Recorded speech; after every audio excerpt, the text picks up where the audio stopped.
retrouve comme chaque semaine, comme chaque lundi pour votre édito. On va d'abord revenir avec vous sur l'information de la matinée. Le suspect, auteur de l'attaque anti-musulmane contre la mosquée du Gard, s'est rendu ce matin aux forces de l'ordre. Il avait quand même réussi à fuir jusqu'à l'Italie, alors que ce week-end, il avait été localisé en France. Oui, mais je crois qu'on peut faire confiance à la police dans ces cas-là, parce que quand elle suit quelqu'un, quand elle arrive à le localiser, elle arrive parfois à le suivre sans l'alerter, et même en sortant du territoire français, pourvu que ça soit vers un territoire avec lequel on a des conventions d'extradition. Rappelez-vous, récemment, dans des histoires aussi différentes que des actes de terrorisme ou des kidnappings d'enfants, on a rattrapé des gens en Belgique, on a rattrapé des gens en Italie, on en a même rattrapé en Suisse. On va revenir évidemment avec vous sur ce qui s'est passé hier à Paris, parce que suite à cette terrible attaque dans cette mosquée du Gard, il y a une manifestation qui a été organisée contre les actes anti-musulmans, islamophobie. Il y a un débat sur le terme, on ne va pas rentrer dans le débat. On va en parler parce que c'est au cœur de cela. D'accord, alors on va en parler. En tout cas, Jérôme Guedj a été littéralement chassé de la manifestation. Il s'est fait insulter, de sioniste. On a même entendu PS, Parti Socialiste, Parti Sioniste. Qu'est-ce que ça nous dit, ces attaques récurrentes à gauche contre des personnalités comme Jérôme Guedj ou même Raphaël Glucksmann, puisque ces insultes se concentrent sur des personnes de fait qui sont juives. Oui, on avait vu ça avec Raphaël Glucksmann pendant sa campagne des européennes. Ça nous dit beaucoup de choses. D'abord, ça montre la réalité de ce qu'était cette manifestation prétendument en solidarité avec les musulmans, qui a eu d'ailleurs beaucoup moins de succès à Paris que dans la ville même où il y avait eu la tragédie que vous évoquiez. Ça montre qu'il y avait une volonté politique derrière ce regroupement. C'était s'abriter derrière une solidarité de façade pour faire passer un message politique. Et ce message politique, c'est lequel ? Il est tout simple, et il est au cœur de ce que vous disiez autour de ce terme islamophobie.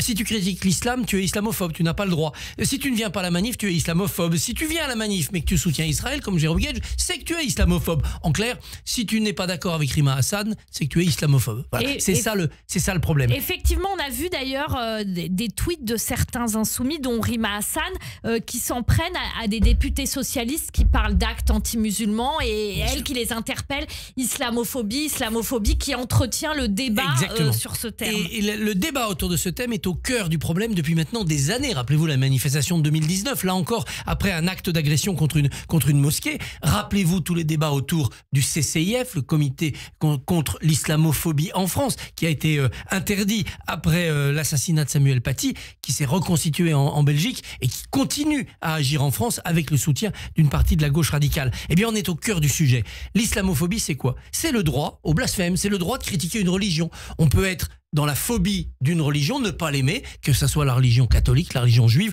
ou la religion musulmane. Donc ça veut dire, Christophe Barbier, que quelqu'un qui dirait « je suis judéophobe », il pourrait le dire sans être taxé d'être antisémite. Tout dépend ce qu'on met derrière. Quand on dit judéophobe, il est évident que c'est détester les juifs. Donc ça, c'est interdit. Si vous dites musulmanophobe, je déteste les musulmans, c'est interdit. Les détester, les attaquer, les assassiner, évidemment, c'est interdit. Les insulter aussi. Si c'est la religion qui est visée, là c'est différent. Vous pouvez dire je déteste la Bible, je suis bibliophobe, c'est plein de meurtres, c'est plein de sang, c'est plein d'horreur, je veux pas que mes enfants lisent ce texte. Et puis on vous explique après qu'évidemment c'est pas forcément à prendre au premier degré. Donc vous pouvez être contre les religions, contre les textes saints, vous pouvez même être contre les hiérarchies des religions. Considérer que par exemple l'Église est une machine qui n'a pas su faire l'égalité homme-femme, qui a couvert des prêtres pédophiles, qui a pillé pendant des années la générosité des pauvres pendant des siècles, etc. Vous avez le droit de dire ça critique une institution. Vous n'avez pas le droit d'insulter des êtres humains et a fortiori de les menacer. Et là on est au cœur de ce qui s'est passé dans cette mosquée. Attendons d'abord de savoir ce que donne l'enquête, quel est le résultat pour savoir le mobile profond de cet atroce assassinat. Si le suspect arrêté est le coupable, que signifie ce qu'on a entendu visiblement sur certaines vidéos où il s'en prenait à Allah. Il voulait être aussi tueur en série. Rappelons-nous que dans une affaire qui n'a rien à voir mais qui est coïncidente, à Nantes, le lycéen qui a tué une de ses camarades, il était une espèce d'écologiste radical dans les premières heures parce qu'il avait posté un texte sur la fin de la planète. Et puis après, on s'est aperçu que c'était aussi un admirateur d'Hitler. Donc, quel est le méli-mélo idéologique de gens qui commettent de tels actes? Et je passe évidemment sur la dimension psychiatrique qu'on découvrira peut-être. Attendons de le savoir. Reste qu'à l'occasion de cette tragédie, et dans une solidarité qu'il faut tous montrer à l'égard de la communauté musulmane, parce que ça s'est passé dans une mosquée avec un de leurs fidèles, eh bien, dans cette solidarité-là, il ne faut pas tomber dans le piège idéologique, tendu notamment par la France insoumise. Être islamophobe, ce n'est pas détester les musulmans. On peut critiquer l'islam et, a fortiori, attaquer les islamistes et ce qu'ils professent comme terreur, sans cesser d'être un ami des musulmans et un protecteur des musulmans. Justement, ce qui s'est passé hier aussi, ça nous dit quelque chose sur les fractures dans la société française, puisque effectivement Jérôme Guedj se rend à cette manifestation et, entre guillemets, c'est contre un acte raciste et on lui demande, on lui intime de choisir son camp. C'est-à-dire que s'il va dans une manifestation contre les actes musulmans, anti-musulmans, il est obligé d'être sur les mêmes positions. Exactement. Sur Israël-Palestine, etc. Exactement. etc. Et c'est ça, cette manière d'emprisonner les gens dans les combats. La France insoumise nous dit quoi? Si vous êtes ici contre les meurtres de musulmans, vous devez forcément dire que le Hamas n'est pas un groupe terroriste. Je fais un raccourci, mais c'est exactement cette chaîne de raisonnement qui les amène à cette erreur profonde. Alors, on va parler aussi, on va rester sur la France insoumise avec Richie Thibault, assistant parlementaire d'Ercilia Soudet, qui prône la constitution de brigades d'autodéfense populaire. Il n'y a pas de police en France? Alors si, il y a une police, heureusement elle fait son travail, et il y a d'ailleurs une plainte contre ce monsieur, puisque créer de telles brigades d'autodéfense, c'est appelé d'une certaine manière à contourner la police, voire à l'insurrection. Donc c'est extrêmement grave. Mais là aussi, on est au cœur d'un autre mot qui est très important, c'est l'islamo-gauchisme. Partant d'une tragédie qui frappe la communauté musulmane, qu'essaye Richie Thibault? Il essaye de soulever cette communauté pour commettre des actes para-républicains ou anti-républicains. En clair, créer des brigades d'autodéfense qui se substitueraient à la police. Donc il y a l'État, puis il y aurait l'État parallèle avec ces brigades d'autodéfense. C'est exactement le cœur du projet islamo-gauchiste. C'est amener à un comportement révolutionnaire, à un comportement favorable à son camp, la France insoumise, toute une communauté de citoyens, en l'occurrence les citoyens musulmans de France. Quand Jean-Luc Mélenchon, au soir des législatives, remercie la France nouvelle, personne ne fait attention à cette expression. Mais depuis, il la cultive. La France nouvelle, pour lui, c'est ça. C'est la France issue des quartiers, très marquée par l'islam, et qui, étant en difficulté économique et sociale, se sentant parfois humiliée par la République, qui n'a pas réussi à les intégrer complètement, forme une sorte de réservoir d'électeurs, mais aussi de militants, voire de manifestants, ou de brigadiers d'autodéfense, pour participer au projet politique de la France insoumise. Alors, on va parler effectivement aussi de Bruno Retailleau. Bruno Retailleau qui s'est rendu hier dans le Gard suite à cette attaque anti-islam contre cette mosquée pour faire des déclarations. Il a mis 48 heures à y aller. Dans ce laps de temps, on a vu aussi un certain discours se déployer, notamment à gauche, en disant Bruno Retailleau n'y va pas, il met du temps à y aller, il réagit pas très rapidement. Est-ce que les 48 heures, là, ce délai, c'est un délai normal ou pas? Il aurait pu y aller plus vite. Il est allé à Nantes pour évoquer la tragédie que je citais tout à l'heure dès l'après-midi. Le ministre de l'Intérieur, quel qu'il soit, Bruno Retailleau ou un autre, est censé arriver le plus vite possible sur les lieux d'un tel drame pourvu que ça ne gêne pas l'enquête. Donc en effet, on peut considérer que Bruno Retailleau a fait passer un peu avant sa campagne interne aux Républicains. Il avait, je crois, aussi un commissariat inauguré dans le coin, plutôt que de se précipiter là où il y avait de l'émotion. Parce que dans cette ville de 5000 habitants, tout le monde était bouleversé. Évidemment, les fidèles, la communauté liée à cette mosquée, ceux qui connaissaient la pauvre victime, mais aussi le reste de la population, parce qu'un meurtre aussi atroce dans une petite ville de 5000 habitants, ça traumatise tout le monde. Le ministre de l'Intérieur aurait pu y aller plus vite, c'est vrai.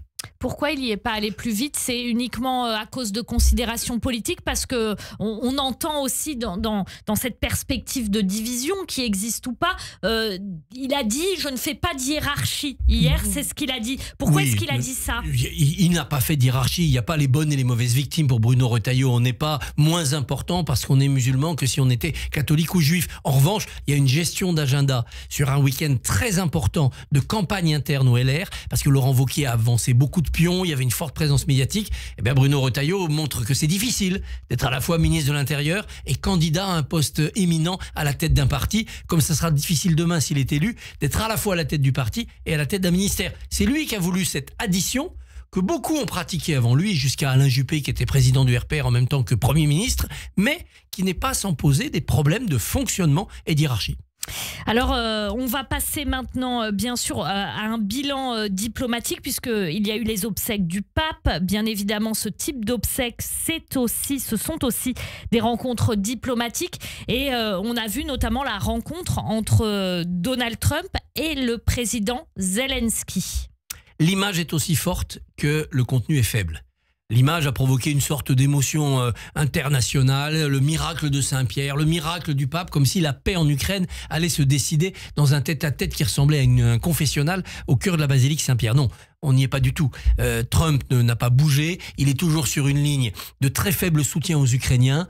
Il est à deux doigts de leur dire que c'est un peu eux qui ont provoqué la guerre. En tout cas, c'est à eux de la terminer et de lâcher ce qu'ils ont perdu.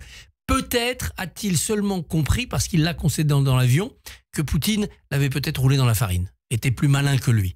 Et que dans les jours qui viennent, notamment à l'approche de ces 100 jours où Trump veut vraiment marquer son bilan, eh bien, il va être obligé de reconnaître qu'il a été dupé par la fausse bonne volonté de Vladimir Poutine. Là. Il a commencé à esquisser cette lucidité-là. Peut-être que c'est aussi une manière de tendre la main encore à Poutine et de dire « je suis pas dupe de ta duperie, donc signe là ». Mais c'est quand même un moment où Zelensky est allé presque supplier Trump de ne pas livrer un quart de l'Ukraine à Poutine. Néanmoins, la réalité, elle est là. On n'échappera pas à une partition de l'Ukraine. Une partition partielle, c'est-à-dire que c'est pas coupé en deux pour toujours, et provisoire. On a eu une Allemagne... Quelles conséquences ça peut avoir ? La première conséquence, c'est que les hostilités vont s'arrêter. On va arrêter de mourir. Ça, c'est toujours bon. La deuxième conséquence, c'est que ça oblige l'Europe à protéger le reste de l'Ukraine et à assurer la sécurité non seulement du pays, ce qu'il en restera, mais du reste du continent. Ça, ce sera la responsabilité de l'Europe en lien avec les Américains. La troisième conséquence, c'est qu'on va partir pour un temps diplomatique long. Ça a mis 44 ans pour réunifier l'Allemagne. On est à plus de 70 ans pour la Corée, elle n'est toujours pas réunifiée. On est à plus de 50 ans pour Chypre, toujours pas réunifiée. Donc vous voyez, la planète, l'humanité s'est habituée à vivre avec des peuples dont le territoire est coupé en deux. Un jour, il y aura un après-Poutine en Russie. Un jour, il y a une Russie plus faible. Il y aura une Russie peut-être plus démocratique. Et à ce moment-là, la Russie acceptera de discuter. Et il sera temps de reconquérir sur le tapis vert, sans faire couler le sang, la partie de l'Ukraine qui aura été perdue, qui est déjà perdue en ce moment sur le terrain.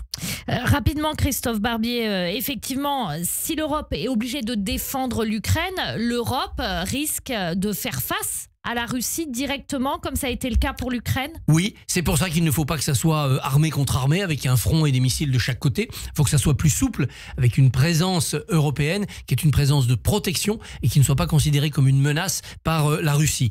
Le reste est fortifié. Les pays baltes sont dans l'OTAN, la Pologne est défendue, donc il n'y a pas de risque imminent. Par ailleurs, on peut considérer quand même que c'est une victoire, que ça serait une victoire à la Pyrrhus pour la Russie, parce que son armée a montré ses limites, ses faiblesses, ses carences, que de sacrifices humains, que de médiocrité technologique. La Russie n'est plus ce qu'elle était, elle reste dangereuse. Merci beaucoup Christophe Barbier. Christophe Barbier, on vous retrouve demain, mais cette fois-ci avec un invité. Votre invité, vous l'avez déjà peut-être? Lamia El Harraj, qui représente le Parti Socialiste, à quelques semaines de son congrès et pour la future bataille municipale parisienne, bien sûr. Merci beaucoup Christophe et à demain. On se retrouve dans quelques instants, il est 7h58.